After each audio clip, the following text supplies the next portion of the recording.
So much for joining us. I'm Neda Iranpour. And I'm Jason Ostel. Working to fulfill more of his campaign promises, President Trump has signed executive orders to reshape U.S. immigration enforcement, including building a wall along the U.S.-Mexico border. Now, for now, the president plans to use federal funds to pay for that wall. But as Carlos Correa reports, he expects the Mexican government to reimburse the U.S.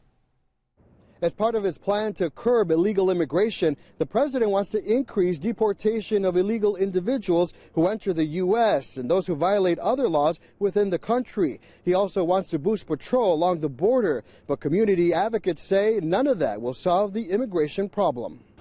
President Trump has ordered construction to begin on a new wall along the Mexico border. It's a first in a series of executive actions expected to crack down on illegal immigration and tighten security along the southern border. Well, I think it's actually a bad idea because most of the workers here in the United States are Mexicans, and there's going to be a lot of problems between the states and people with their jobs. I think it's a good thing. I mean, they need a wall. They got to have it, because of the immigration stuff going on right now. His priority is first and foremost focused on people who pose a threat to people in our country, to criminals. The southern border is just shy of 2,000 miles. Only about 600 miles of it is actually fenced. The rest is desert, mountains, and rivers that act as a natural barrier.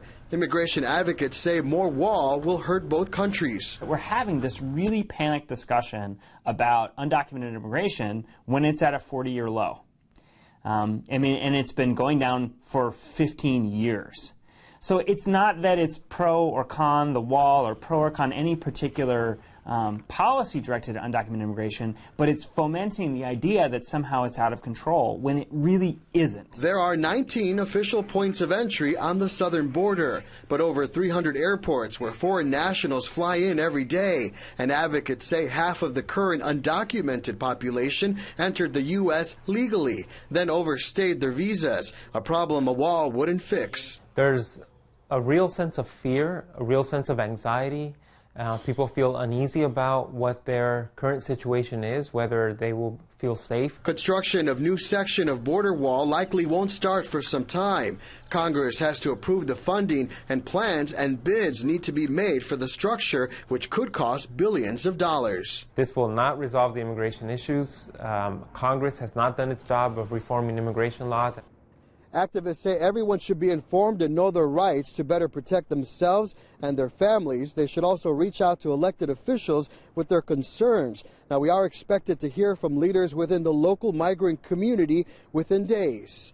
Reporting from the San Ysidro Port of Entry, I'm Carlos Correa, CW6 News. And in response to